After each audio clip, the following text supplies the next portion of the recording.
Oke guys, kembali lagi bareng gua yaitu Mimin, yakni admin di dalam channel Onisekai. Oke guys, hari baru, chapter baru. Di video kali ini Mimin akan membahas Lookism yang terbaru cuy, yakni chapter 513, di mana di chapter ini adalah chapter yang paling bagus guys menurut Mimin daripada chapter-chapter sebelumnya. Karena ya di chapter ini kita ditujukan, nah kalian tonton sampai akhir, oke? Oke guys, dalam video kali ini Mimin berhasil menemukan 5 poin dan juga 4 teori coy. Apa aja 5 poin dan 4 teori itu? Nah kalian tonton sampai akhir, oke? Oke guys, seperti biasa Mimin mengucapkan terima kasih banyak kepada kalian semua cuy, kepada 2589 orang yang telah subscribe channel Mimin. Mimin ucapkan terima kasih banyak guys, dan yuk guys bisa sampaikan 2600 cuy. Mimin juga mengucapkan terima kasih banyak kepada kalian semua yang telah menonton. Dan ya gak usah banyak basa-basi, kita langsung saja ke poin yang pertama. Let's go. Oke guys, poin yang pertama. Pada awal chapter ini kita diperlihatkan ternyata Pak Hyung-soo ini benar-benar orang yang cerdas cuy. Ya meskipun pernah Mimin bilang di chapter-chapter sebelumnya kalau Pak Hyung-soo di tubuh pantolnya kayak pelongak-pelongok guys, udah tercounter di chapter ini. Karena pada panel ini Pak Hyung-soo berusaha menguli informasi terkait tubuh keduanya guys. Dia nggak asal maju, apalagi dengan emosi belak. Di sini Pak Hyung-soo bertanya mengapa Choi Dong-soo memberinya misi untuk melampaui DG alias Lee Ji-hoon. Dan pada chapter ini, atau lebih tepatnya pada panel ini, kita dikonfirmasi sesuatu yang sangat-sangat luar biasa, yakni alasan Choi Dong-soo memberi misi itu karena dia merasa Pak Hyung-soo sudah menyanyiakan potensi dari tubuh kedua itu guys. Choi Dong-soo juga ingin membesarkan Pak Hyung-soo sebagai rival dari Lee Ji-hoon itu sendiri. Sampai sini Mimin kepikiran sesuatu guys saat melihat panel ini, dan hal ini akan Mimin bahas di teori cuy. Itu poin yang pertama. Oke, next poin yang kedua. Oke guys, kalian kira selesai sampai di sini? Ya enggak lah, karena pada panel ini Choi Dong-soo terus menjelaskan alasan dia berusaha untuk membesarkan Pak Hyung-soo. Karena dia beranggapan Lee Ji-hoon sudah terlalu kuat dan masih belum memiliki rival bisa menyandingi Lee Ji-hoon itu sendiri guys. Maka dari itu Choi Dong-soo ingin sosok yang bisa melampaui DG yang akan bisa bertarung dengan seimbang saat melawan Lee Ji-hoon. Hal ini bisa juga disebut antisipasi apabila Lee Ji-hoon melakukan pengkhianatan kepada Choi Dong-soo.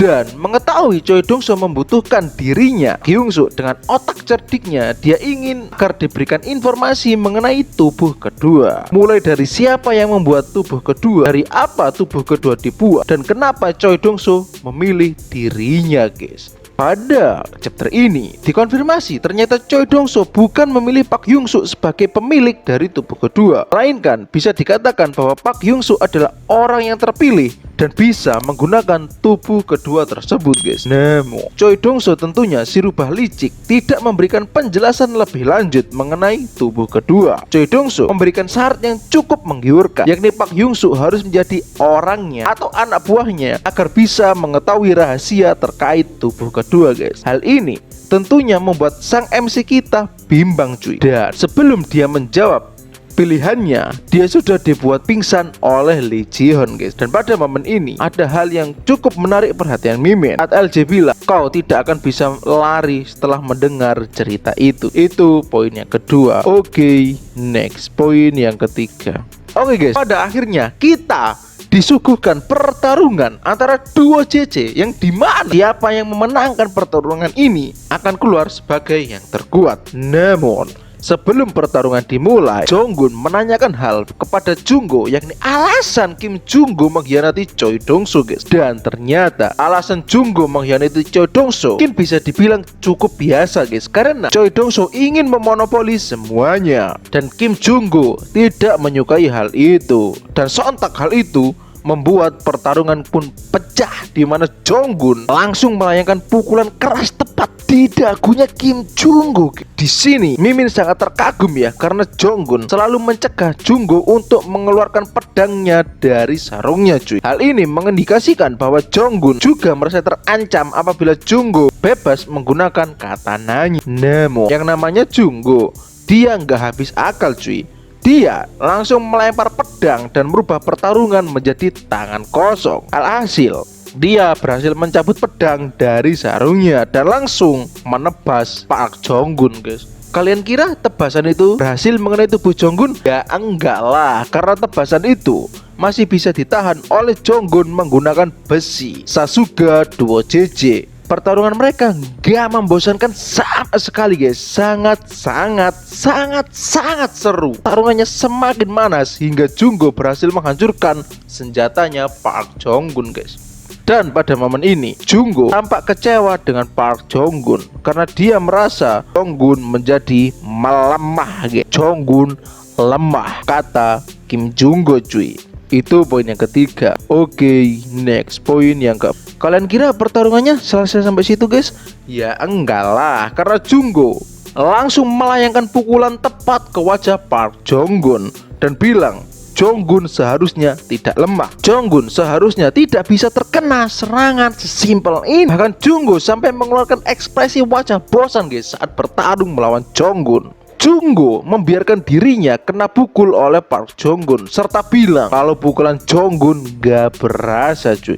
Bahkan bagi Kim Junggo, Jonggun terkesan jauh lebih lemah daripada sebelumnya dan dia terlihat tidak ada gairah atau amarah dalam bertarung guys. Dan menyadari hal itu, Junggo langsung menyerang leher Jonggun menggunakan katananya guys. Itu poin yang keempat. Oke, next poin yang kelima. Oke guys, kalian kira Jonggun mati karena disembelih? Ya enggak lah, karena hal berbeda akan terjadi sesaat lagi guys. Momen saat Jonggun mengetahui bahwa Choi Dong-soo sedang dalam bahaya dan nyawanya sedang terancam. Pada momen ini kita diperlihatkan flashback dari sosok orang mohon sambil bersujud kepada Park Jonggun guys. Orang ini terlihat seperti Choi Dong-soo kan guys, karena tangan kirinya yang hilang. Tapi ya di sini Mimin jujur agak bingung. Tahu Mimin duo JJ itu ditemukan Choi Dong-soo saat mereka masih SMP guys. Ini Choi Dong-soo dan Jonggun kelihatan sepantaran cuy. Bahkan terlihat lebih tua Park Jonggun sedikit. Emang sih guys, Choi Dong-soo bertemu Jonggun di penjara remaja. Tapi apakah benar pertemuannya seperti ini guys? Nah menurut kalian gimana cuy? Menurut Mimin sini agak lumayan aneh aja.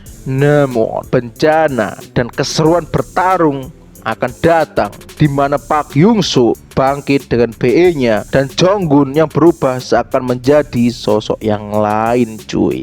Oke guys, itu tadi 5 poin yang dapat Mimin temukan. Sekarang kita akan beralih ke teorinya cuy. Let's go. Oke guys, teori yang pertama adalah teori mengenai panel DG Park Hyung-soo dan juga Choi Dong-soo. Jika kalian amati lebih lanjut, panel ini bukankah mengingatkan sesuatu tentang kita guys? Ya bener, panel di mana Choi Dong-soo di tengah, Lee Ji-hoon di kanan, dan Park Hyung-soo di kiri mirip dengan posisi duo JJ alias Junggo dan juga Jonggun guys. Mimin saat melihat panel ini itu langsung teringat, ini kan posisinya kayak duo JJ gitu, tapi kenapa posisinya digantikan oleh LJ dan juga Park Hyung-soo? Apakah Choi Dong-soo ada niatan untuk menggantikan duo JJ yang awalnya adalah pengawalnya jadi LJ dan juga Park Hyung-soo yang sudah besarkan guys? Sampai saat ini Park Hyung-soo sepertinya masih belum memaksimalkan potensi dari tubuh keduanya, yang artinya potensi dari tubuh kedua Park Hyung-soo masih belum diketahui sampai saat ini. Bahkan saat dia melawan BE-nya Park Hyung-soo Ori itu masih belum seluruh potensinya. Bahkan saat melawan Jonggun dan Junggo kemungkinan besar itu masih belum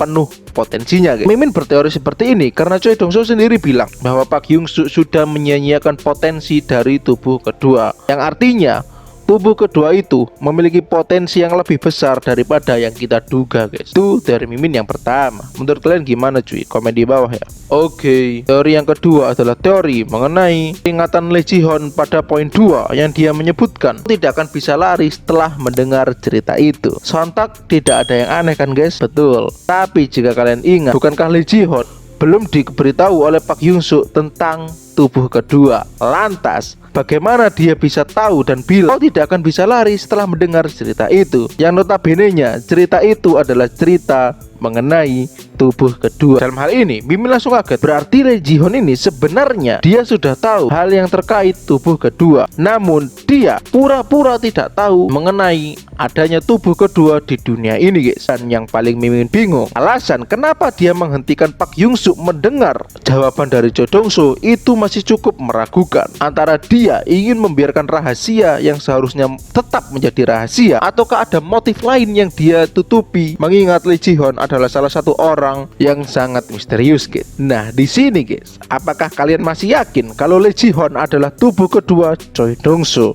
Lantas, siapakah yang menginformasikan terkait tubuh kedua kepada Lee Ji-hoon? Bahkan, Yoo-jin sendiri tidak mengetahui terkait hal itu. Sejauh ini, yang mengetahui Park Hyung-suk memiliki tubuh kedua adalah Choi Dong-soo, Park Jin-yoo, Park Ji-ho. Menurut kalian ada yang lainnya atau yang belum Mimin sebutkan? Kalian komen di bawah, guys. Jadi, yang Mimin kesimpulkan dari teori yang kedua adalah Lee Ji-hoon sudah mengetahui peristiwa terkait tubuh kedua, guys. Itu teori Mimin yang kedua. Menurut kalian gimana? Komen di bawah ya. Oke, next. Teori yang ketiga adalah teori terkait sosok yang membuat Jonggun mengamuk, cuy. Oke, guys. Pada video sebelumnya nanti Mimin cantumkan linknya di deskripsi ya, guys. Mimin sudah bahas terkait interview PTJ, yakni orang yang jika meninggal membangkitkan Jonggun yang sebenarnya. Mungkin berkat chapter ini kita bisa mengkerucutkan lagi orang itu, dan sekarang titik kerucutnya mengarah ke Choi Dong-soo, guys.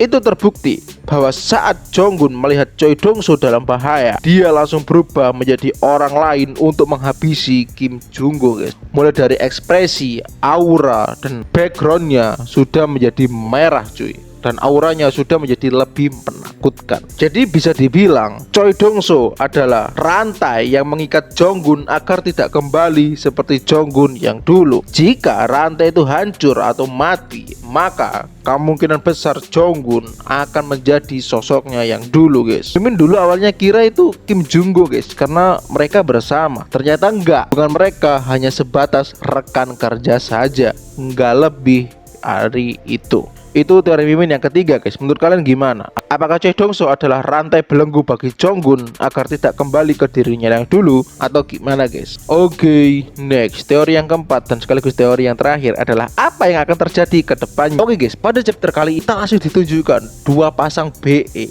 yang sedang aktif bersamaan, di mana di dalam ada Park Hyung-suk pentol dengan BE-nya, dan yang kedua adalah Jung-go melawan Jonggun. Untuk pertarungan Jung-go melawan Jonggun, di mana Jung-go sudah memegang katananya dan Jonggun sudah mulai kembali ke masa lalunya. Mulai detik ini kemenangan masih belum bisa dipastikan akan dimiliki oleh siapa, guys. Di satu sisi kita belum pernah tahu bagaimana menakutkannya Jonggun di masa lalu, tapi kita juga belum pernah, guys, diberitahukan full powernya Jung-go itu bagaimana. Mungkin aja pertarungan dua JJ ini akan benar-benar sangat seru, sangat mematikan, dan juga sangat destruktif, guys. Ingat ya, Jung-go sudah memakai katananya dan senjata yang paling dia sukai. Tentunya pertarungan itu akan sangat seru.